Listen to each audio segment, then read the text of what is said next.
Rame teman-teman, para penonton semua di media sosial, di lingkungan masyarakat terkait dengan Putri Chandrawati, istri Ferdy Sambo, yang juga terlibat dalam kasus pembunuhan Brigadir Joshua. Pertanyaannya, kenapa sampai sekarang, sejak sudah ditetapkan tersangka Putri Chandrawati sebagai tersangka dalam kasus pembunuhan Brigadir J, tidak ditahan? Nah, ini pertanyaan yang menjadi rame dan juga menjadi pertanyaan di lingkungan masyarakat dan juga termasuk di lingkungan penegak hukum. Perlu memberikan klarifikasi, memberikan penjelasan bahwa kenapa di Indonesia, kenapa di negara kita ini sebagai negara hukum sedikit terlihat ada perbedaan-perbedaan, padahal jelas kita adalah seharusnya berdasarkan Pancasila, yang dimana butir kelimanya bahwa keadilan bagi seluruh rakyat Indonesia. Kita kan sama-sama rakyat Indonesia. Ada beberapa berita yang saya dapat, ada dari liputan6.com, memberikan judul, rilis beritanya begini ya teman-teman ya.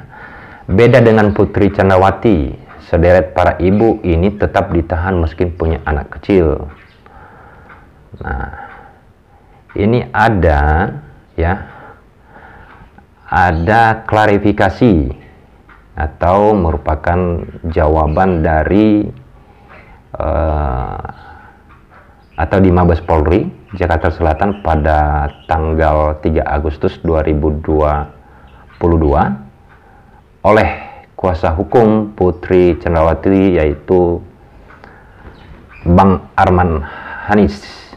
Terkait soal penahanan Ibu Putri, kami sudah mengajukan permohonan untuk tidak dilakukan penahanan.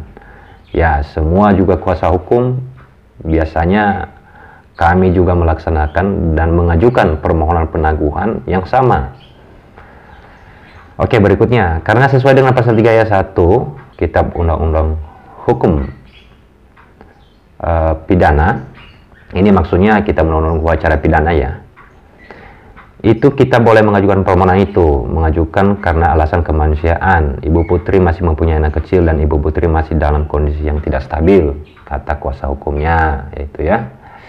Kemudian ini ada dari Irwasum, Polri Komjen Agung Budi Marioto mengungkap pertimbangan tim khusus Polri tak menjebloskan Putri Chandrawati ke ruang tahanan. Kata dia, pertimbangannya adalah alasan kesehatan dan kemanusiaan. Juga dari Komnas HAM ya, pada tanggal 1 September 2022 memberikan pernyataan bahwa penyidik masih mempertimbangkan, pertama alasan kesehatan, yang kedua kemanusiaan, yang ketiga masih memiliki balita. Oke, anggaplah bahwa sesuai dengan pasal 31 ayat 1 Kitab Undang-Undang Hukum Acara Pidana, memang atas permintaan tersangka dan terdakwa, penyidik atau penuntut umum atau hakim sesuai dengan kewenangannya masing-masing ya, dapat mengadakan atau memberikan penangguhan penahanan dengan atau tanpa jaminan uang atau jaminan orang ya, berdasarkan syarat-syarat tertentu.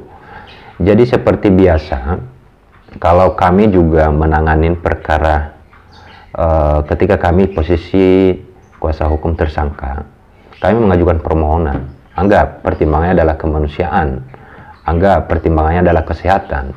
Itu syarat-syarat ya, karena punya balita, karena punya bayi kecil gitu ya.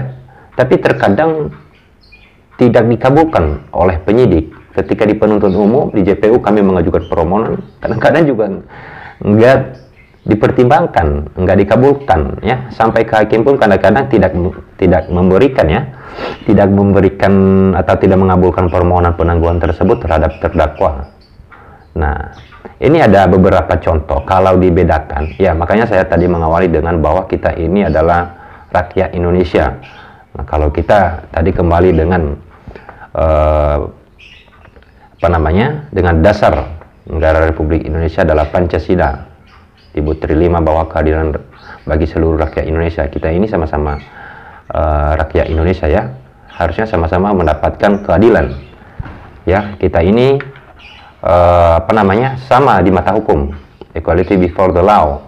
Jadi kalau dibeda-bedakan seperti ini, kalau anak istri pejabat, kalau istri jenderal segala macam, saya tidak menuduh, tetapi saya mungkin memberikan pendapat ya, yang kemudian ini ya sewajarnya ya sama gitu dengan ibu-ibu yang lain yang ditahan yang punya bayi. Jadi ada satu rilisan dari harian haluan.com bahwa di sini beda dengan Putri Cendrawati, 9 ibu ini tetap di penjara meski punya anak kecil. Nah, kita kasih contoh ini, contoh-contohnya nih ya, yang ibu-ibu ini pernah ditahan ya. Saya tidak tahu mengikuti jelas ya proses perkaranya ini, tetapi minimal ini ada salah satu contoh-contoh ya. Saya tidak persis tahu tahun berapa, tetapi pernah ada. Ini salah satu ada dari 4 ibu rumah tangga di NTB ya. 4 ibu rumah tangga di Nusa Tenggara Barat ditahan bersama anak mereka. Coba bayangin ya, ditahan bersama anak loh di tahanan itu. Mana rasa kemanusiaan itu? Nggak ada kan? Keempat ibu itu ditahan karena kasus pelemparan batu ke pabrik rokok di Lombok, Jawa Tengah yang menyebabkan ya spandek pabrik rokok penyok. Mereka terpaksa mengajak anaknya di penjara lantaran masih membutuhkan ASI. Coba, itu masih bayi loh, membutuhkan air susu ibunya loh, tapi ditahan dalam penjara. Coba kemanusiaan itu nggak ada nih. Nah, ini kedua nih, Niti Setiabudi. Niti merupakan seorang ibu rumah tangga yang dipenjara bersama anaknya yang berusia 2 tahun karena masih menyusui selama kurang lebih 19 hari. Sebelum sidang perdana, Niti ditahan karena terlibat dalam kasus dugaan peredaran kosmetik ilegal. Nah, coba bayangin, punya anak kecil, sama-sama punya anak kecil loh ini ya. Kita, ibu ini sama-sama punya anak kecil ya. Kalau anggaplah ya, istri istri Ferdi Sambo ya, Putri Cendrawati itu punya bayi, alasannya begitu salah satunya gitu ya. Karena tadi saya melihat dari berita liputan 6.com itu, pertama karena punya balita, kedua karena rasa kemanusiaan, karena kesehatan. Ya, kalau memang tiga alasan tersebut kan ya minimal salah satu alasan tersebut orang lain atau ibu-ibu yang lain yang melakukan tindak pidana kemudian sebagai jadi tersangka ya diberlakukan sama, karena dia punya bayi, nggak boleh ditahan gitu. Nah, ini 3 nih, ada nomor 3, Prita Mulyasari, ini tahun 2008 ya. Prita Mulyasari merupakan terdakwa kasus pencemaran nama baik pada 7 Agustus 2008. Ia mendekam di lembaga pemasyarakatan wanita Tangerang, Banten karena mengeluhkan pelayanan rumah sakit Omni Internasional melalui media sosial. Dulu pernah rame ini kalau Prita ini. Prita pernah ditahan selama 20 hari proses hukum berjalan sebelum ada putusan final. Prita ditahan sedang dalam masa menyusui balita. Anak-anaknya bernama Khairan Ananta Nugroho yang berusia 3 tahun dan Ranaria Puandita yang berusia 1,6 bulan. Ya, ini sempat ditahan ya. Pernah ditahan selama 20 hari, sempat ditahan. Karena gini, tersangka itu harusnya ditahan dulu ya, ditahan dulu. Kalau mengajukan permohonan penangguhan ya boleh. Tetapi ini kan kalau kita bedakan nggak pernah ditahan loh ya, nggak pernah ditahan loh. Sampai kembali rekonstruksi itu ya, saya bukan iri ya, saya bukan baper, enggak. Tapi saya melihat gaya ibu itu di waktu rekonstruksi malah pamer itu, pamer inilah, gaya segala macam. Gimana sih hatinya ibu ya, sama-sama ibu nih ya. Gimana sih rasanya ibunya Brigadir Joshua melihat Ibu Putri Cendrawati ketika rekonstruksi itu, kok bebas aja nggak pakai baju tahanan lagi ya di saat rekonstruksi tersebut. Nah, dengan pertimbangan 3 macam tadi ya, ini ada 4. Nomor 4, Baik Nuril Magnum merupakan mantan pegawai bagian tata usaha SMA Negeri 7 Mataram, Nusa Tenggara Barat. Ia diduga mengalami pelecehan seksual yang diduga dilakukan oleh mantan kepala sekolah, tempatnya bekerja sejak tahun 2012. Ya, pelecehan yang dialaminya lebih dari 1 kali yang menyebabkan rekaman itu ke kerabatnya yang bernama Ia Mudawin. Namun rekaman tersebut disebarkan ke Dinas Pemuda dan Olahraga Mataram, bukannya mendapat perlindungan, ya, baik malah dilaporkan dengan tuduhan melanggar undang-undang ITE. Oh, ini kejadian pada tahun 2017 ini, ya. Saat itu baik Nuril memiliki anak yang berusia sekitar 8 tahun dan dulu di kelas 2 sekolah dasar yang menjalani masa penahanan di Lembaga Permasyarakatan Mataram pada 27 Maret hingga 30 Mei 2017. Ya, ini juga ditahan, punya bayi loh ini. Ya, punya bayi umurnya 8 tahun. Punya bayi, ya. Punya anak lah yang umurnya masih di bawah umur gitu, ya. Ini nomor 5 nih contoh, ya. Ya, para penonton atau teman-teman bisa membedakan lah, ya. Sebenarnya kita ini dibeda-bedakan atau bagaimana, ya. Rismaya merupakan tersangka kasus pencurian emas. Ia ditahan di penjara bersama bayinya yang berusia 10 bulan. Bayi itu harus ikut Rismaya karena masih membutuhkan ASI. Rismaya mengaku nekat mencuri emas karena masalah ekonomi. Coba, ya, saya nggak habis pikir loh. Kita ini sama-sama loh. Kita ini harusnya memberikan perlindungan, menegakkan hukum dengan dengan cara yang sama, ya. Karena kita ini di mata hukum sama, ya. Di sini kadang-kadang kami sebagai ini, ya, dalam kapasitas saya sebagai seorang advokat, ya, kadang-kadang di sini kami juga merasa sedih gitu, ya, ketika mendengarkan ini dibebaskan, ini ditahan, tapi perkaranya samanya. Kalau dilihat dari sisi alasannya, ini juga adalah contohnya keadaannya mungkin dengan keadaan sama dengan orang yang berbeda, tetapi diperlakukan berbeda gitu, ya. Ini ada nomor 6 ini, ya. Seorang ibu di Sulawesi. Di Sulawesi ini nggak lama ini, ya. Seorang ibu di Sulawesi Selatan ditahan lantaran terlibat kasus penganiayaan. Ia ditahan bersama anaknya yang berusia 18 bulan. Hal ini selaras dengan pernyataan Lembaga Konsultasi dan Bantuan Hukum Makassar yang mendampinginya.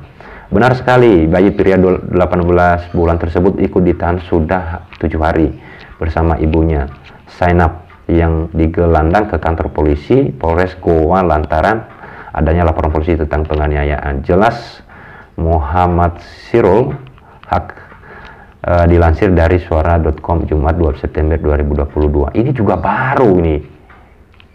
Ini juga baru loh teman-teman loh. Coba, ya. Saya melihat yang gini, ya.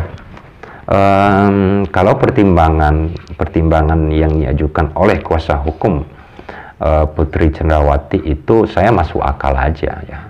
Mungkin dari kesehatan kliennya itu mungkin tidak bisa ditahan, ya, karena ada menurun stamina atau apalah, ya, menurun, berarti kesehatannya kurang bagus sesuai dengan pengecekan atau sesuai dengan keterangan dokter, anggap seperti itu. Nah, kalau dilihat dari rasa kemanusiaan, dari sisi kemanusiaan, ini sama-sama manusia, ya, sama-sama manusia, rasa manusia yang terus punya bayi. Oke, anggap dia punya bayi. Pertanyaannya, kenapa sebelum diajukan permohonan penangguhan enggak dilakukan penahanan?